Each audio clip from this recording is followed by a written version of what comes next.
ओम शांति। 29/5/26 की मुरली है। बाबा कहते हैं, मीठे बच्चे, इस पुरानी दुनिया व देहधारियों से कभी दिल नहीं लगाना। दिल लगाई तो नसीब फूट जाएंगे।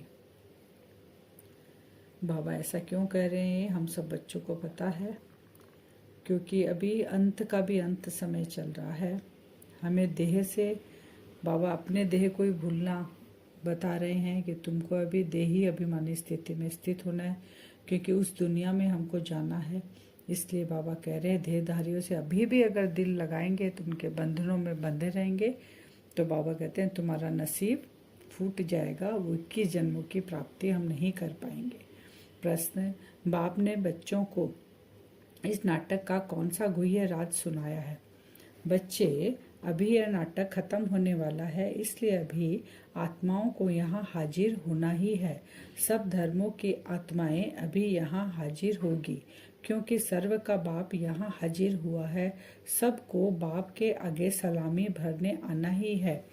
सब धर्म की आत्माएं मन मना भाव का मंत्र लेकर आएगी। वह कोई मध्याजी भाव के मंत्र को धारण कर चक्रवर्ती नहीं बनेगी। बाबा ने कितना अच्छे से क्लियर किया कि बाबा सब सर्व आत्माओं का पिता है। तो सर्व आत्माओं का पिता जब यहाँ भारत में आया है, यहाँ आया है, तो सारी आत्माओं को जब पता चलेगा, बाबा कहते हैं हर आत्मा को पता चलेगा कि मेरा पिता आया हुआ है, तो वो एक झलक लेने के लिए, या बाबा ने कहा ना कि वो सलामी देने के लिए आएंगे। तो जो जिस आत्मा का जो पार्ट है, जैसे धर्म स्थापक का पार्ट है, कोई आत्मा माने जैसे शास्त्र लिखते हैं उनका वो पार्ट है, कोई साइंस इन्वेंशन करेंगे उनका वो पार्ट है, तो बाबा उन आत्माओं के अंदर वो जो सलामी देने आएंगे दृष्टि से उनके अंदर वो शक्ति भरते हैं। लेकिन बाबा कहते हैं वो आत्माएं सत्युग त्रेता यानी मध्याजी भाव के लिए वो नहीं आएंगे, वो चक्रवर्ती राजा नहीं बनेंगे, वो सत्युग त्रेता में नहीं आएंगे, वो आएंगे अपना पद लेने के लिए। गीत है, दिल का सहारा टूट न जाए। ओम शांति। सब सेंटर्स के बच्चों ने गीत सुना। तुम आज सुन रहे हो और बच्चे 2 दिन बाद सुनेंगे। बाबा ने जो पहले मुरलियाँ क्या होती थी, साकार मुरलियाँ ना, तो पहुंचने में 1-2 दिन टाइम लग जाता था। तो वही बाबा कह रहे हैं, तुम सम्मुख सुन रहे हो, बाकी बच्चे 2-4 दिन बाद सुनेंगे। अगर पुरानी दुनिया पुराने शरीर से दिल लगाएंगे तो तकदीर फूट जाएगी, क्योंकि यह शरीर इस पुरानी दुनिया का है। तो अगर देह अभिमानी बनेंगे तो इतनी तकदीर जो बन रही है वह टूट पड़ेगी। अब बदनसीब से तुम नसीबदार बन रहे हो, इसलिए जितना हो सके एक बाप को याद करो जो बेहद का वर्षा देते हैं। बाप को और वर्षे को याद करो इस पुरानी दुनिया में। बाकी थोड़ा समय इसमें तुमको पुरुषार्थ कर सर्वगुण संपन्न जरूर बनना है। अभी जो समय हमको मिला है वो पुरानी दुनिया के लिए नहीं मिला है, पुरुषार्थ करने के लिए मिला है। ये याद रखकर अपना सर्वगुण संपन्न बनने का, उसमें हम सारा दिन बाबा जो श्रीमत अनुसार उसमें हम लगे रहें। ऐसे भी नहीं है सब बाप को मदद करेंगे। बाबा कहते हैं जिन्होंने कल पहले मदद की है, कौन बाबा बता रहे हैं, ब्राह्मण कुलभूषण बीके बने हैं वही समझदार बनेंगे। प्रजापिता ब्रह्मा का नाम तो गाया हुआ है, ब्रह्मा के बच्चों को जरूर बीके ही कहेंगे। बाबा कह रहे हैं तुम जानते हो हम बाप की राय पर चल बाप से वर्षा ले रहे हैं। बाबा ने कहा सब नहीं चलेंगे, सब मदद भी नहीं करेंगे। कौन करेगा? जो कल्प पहले ब्रह्मा कुमार कुमारी बने वही बनेंगे। वर्षा भी वही ले रहे हैं। कैसे वर्षा पाना है वह भी युक्ति बताते हैं बाबा। मनुष्य तो अनेक प्रकार की युक्तियां रचते हैं, कोई साइंस घमंडी है, कोई डॉक्टरी घमंडी है। लिखते हैं मनुष्यों की हार्ट खराब हो जाती है तो दूसरी प्लास्टिक की हार्ट बनाकर डाल सकते हैं। बाबा ने कहा ये सब क्या है, नेचुरल नहीं है, लेकिन ये हुनर है, ये कुछ अल्प समय के लिए हुनर है उनका। लेकिन बाबा हमको क्या बना रहे हैं? बाबा कहते हैं तुम्हारा 4 हिस्से में से 3 हिस्सा सुख का रहेगा, और सत्युग त्रेता में तो दुख आ ही नहीं सकता, प्रवेश ही नहीं कर सकता है। पावन, बाबा कहते हैं पावन आत्मा 84 जन्म लेते लेते अब पतित बन गई है। उस पतित आत्मा को फिर से पावन बनाना सो सिवाय बाप के और कोई कर न सके। एक का ही गायन है, सर्व का पतित पावन, सर्व का सदगति दाता, सर्व पर दया दृष्टि रखने वाला, सर्वोदया लीडर, ये कौन कर सकता है? सर्व पर, माने एक भी आत्मा नहीं छूट सकती है बाबा का। हर एक आत्मा को बाबा पतित से पावन सदगति देगा, दया की दृष्टि रखेगा। तो बाबा कह रहे मनुष्य अपने को सर्वोदया लीडर नहीं कह सकते। अब सर्व माना उसमें सभी आ जाते हैं। सर्व पर दया करने वाला तो एक ही बाप कहा जाता है, जिसको रहम दिल ब्लिसफुल कहते हैं। बाकी मनुष्य सर्व पर क्या दया कर सकेंगे? अपने पर ही नहीं कर सकते तो औरों पर क्या करेंगे? यह दया करते हैं अल्पकाल के नाम कितने बड़े बड़े रख दिए। कौन? जो बाबा ने कहा ना, डॉक्टर घमंडी, साइंस घमंडी, उनके लिए। अब बाप कहते हैं तुमको कितनी सहज युक्ति बताता हूँ एवर हेल्दी वेल्दी बनने की। युक्ति बिल्कुल सिंपल है, सिर्फ मुझे याद करो क्योंकि तुम मुझे ही भूल गए हो। बाबा ने कहा एवर हेल्दी वेल्दी बनने का कितना सिंपल तरीका बताया। सहज राजयोग जिसे कहते हैं, केवल बाबा को याद करना है। श्री बाबा कहते हैं श्रीमत है ही बाप दादा की मत। मत कोई तो श्रीमत करे ना, श्रेष्ठ से श्रेष्ठ शिव बाबा की मत, वो श्रीमत।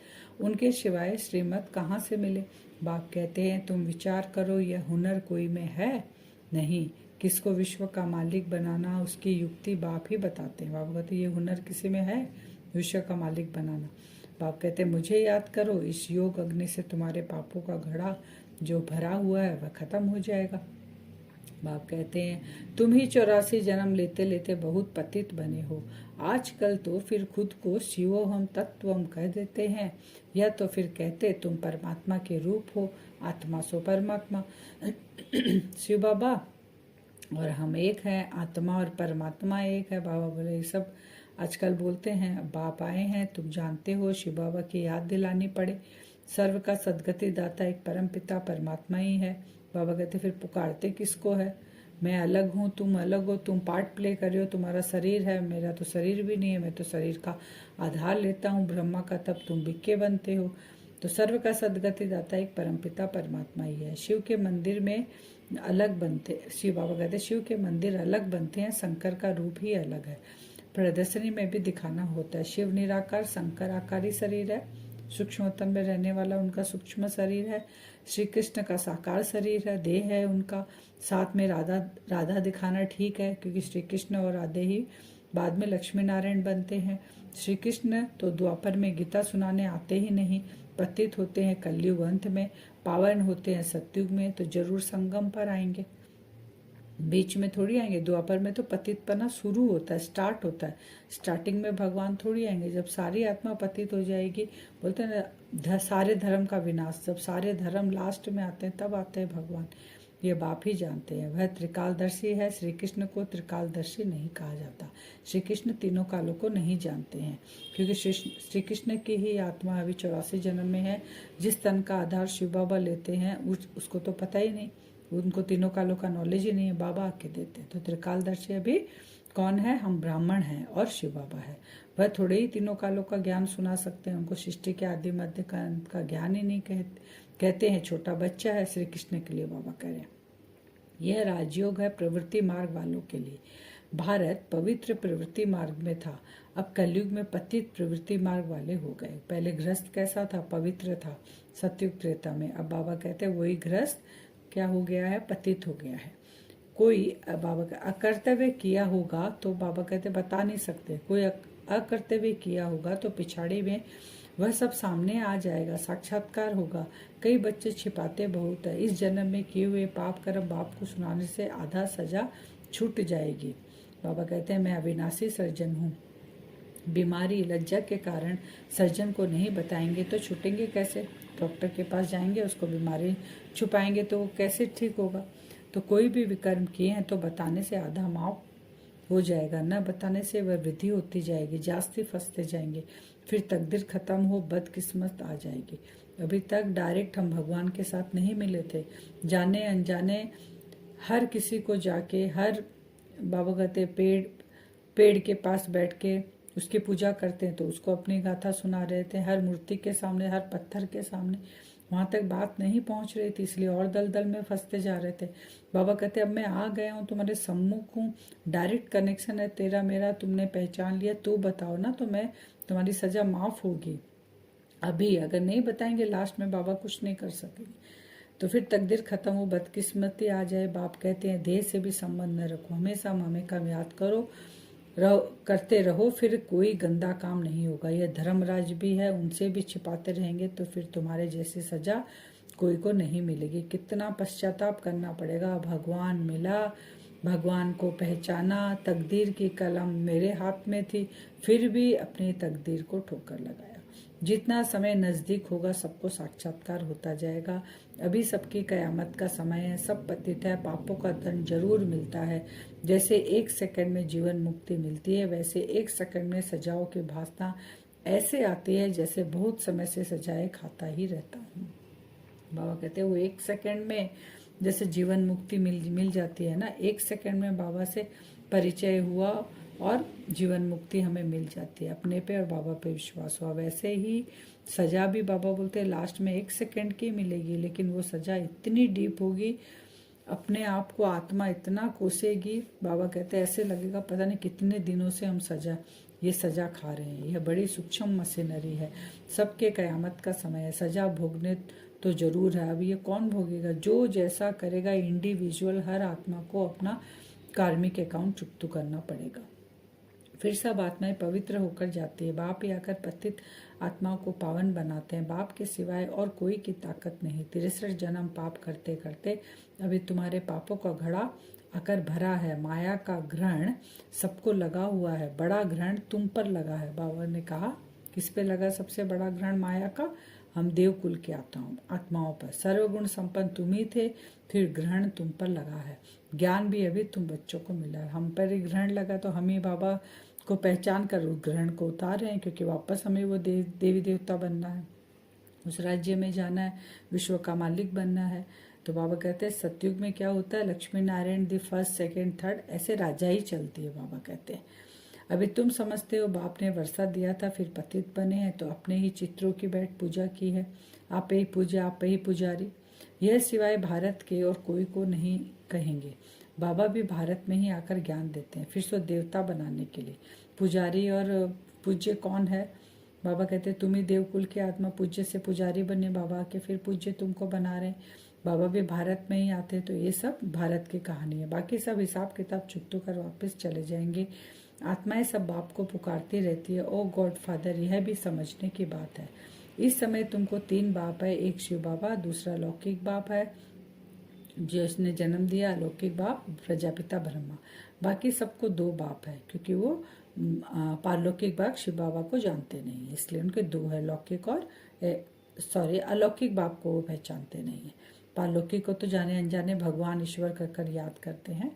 तो बाबा कहते हैं उनके 2 बाप है अभी, लौकिक और पारलौकिक। सतयुग में तुम्हारे एक ही बाप होंगे, लौकिक बाप जन्म देने वाला, अलौकिक पारलौकिक नहीं होते हैं वहां पर। आज का वरदान है संग दोष से दूर रह, सदा बाप की समीपता का भाग्य प्राप्त करने वाले पास विद ऑनर भव है। संग दोष से दूर रहेंगे तभी हम बाबा के समीप जाते जाएंगे और पास विद ऑनर हो जाएंगे। यदि बाप के समीप रहना पसंद है तो कभी कोई भी संग दोष से दूर रहना। कई प्रकार के आकर्षण पेपर के रूप में आएंगे, लेकिन आकर्षित नहीं होना। संग दोष कई प्रकार का होता है, व्यर्थ संकल्पों व माया के आकर्षण के संकल्पों का संग, संबंधियों का संग, वाणी का संग, अन्न दोष का संग, कर्म का संग। इन सब संग दोष से अपने को बचाने वाले ही पास विद ऑनर बनते हैं। स्लोगन है आप फरिश्ता बनो तो परिस्थितियों में बाप स्वयं आपकी छत्रछाया बन जाएगा। हमें और मेहनत नहीं करनी, बस हमें फरिश्ता बनना है, बाकी काम बाबा करेगा। अचल अडोल एक रस स्थिति का अनुभव है। अव्यक्त सारे सदा एक रस अचल अडोल बनने और बनाने की विशेष शक्ति ये ड्रामा की पॉइंट्स है।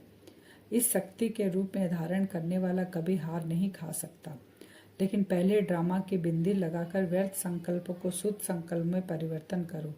फिर माया के आने वाले अनेक प्रकार के विघ्नों को ईश्वरीय लगन के आधार से समाप्त करो। बाबा ने कहा अचल अडोल रहने के लिए ड्रामा की पॉइंट बिंदी लगाना है, और व्यर्थ संकल्प अगर आए तो उसको शुद्ध में परिवर्तन करना है। वरदान से योग करेंगे।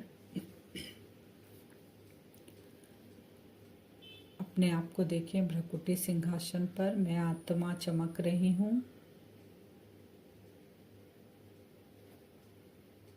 परम धाम से बाबा से पावरफुल किरणें निकलकर मुझ आत्मा के ऊपर पड़ रही है। विजुअलाइज करें परम धाम से ऊपर से बाबा की लाइट मुझ आत्मा के ऊपर पड़ रही है।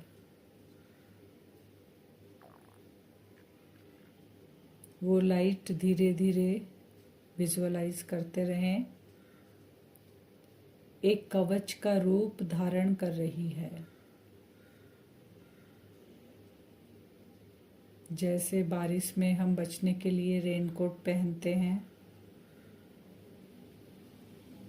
कोविड के टाइम पीपी किट पहनते थे, वैसा ही देखिए परम धाम से वो लाइट आत्मा के अंदर जा रही है, पावरफुल लाइट, और फिर धीरे धीरे इस शरीर रूपी जो वस्त्र मैंने पहना है उसको कवर कर रही है वो लाइट। विजुअलाइज करते रहें पूरे सर से धीरे धीरे वो लाइट आत्मा से निकलकर एक कवच का रूप धारण कर रही है। ऊपर से लेके विजुअलाइज करें वो सफ़ेद रंग की लाइट एक कवच जैसा पूरे शरीर को कवर कर लिया उस लाइट ने। ये जो कवच का रूप, ये शक्तिशाली जो किरणें हैं जो कवच का रूप लेकर मुझ आत्मा और कंबाइंड शरीर को प्रोटेक्ट कर रही है, ये शिव बाबा के संग का रंग है।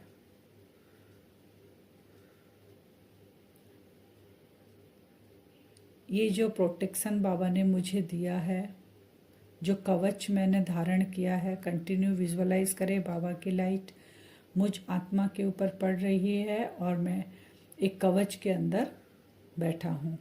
वो कवच मुझे प्रोटेक्ट करता है बाहर के आकर्षणों से, बाहर के व्यर्थ संकल्पों से, बाहर की बुरी दृष्टिवृत्ति से, बाहर के जो संबंधी हैं जो मुझे बंधन में आकर्षण कर रहे हैं उनसे मुझे प्रोटेक्ट कर रहा है ये कवच। तो कल सारा दिन हम इस कवच को धारण कर कर हर कार्य करेंगे कि बाबा की लाइट मुझ आत्मा पर पड़ रही है और मैं आत्मा बाबा के इस पावरफुल कवच के अंदर हूँ। इस कवच को बीच बीच में चेक करेंगे कहीं छेद तो नहीं है। अगर कहीं भी छोटा सा छेद होगा तो बाहर की जो आकर्षण है वो मुझे खींचना शुरू करेगा, तो उस छेद को हमें वहीं बंद करना है। ये चेकिंग हमें कल करनी है बार बार। ओम शांति।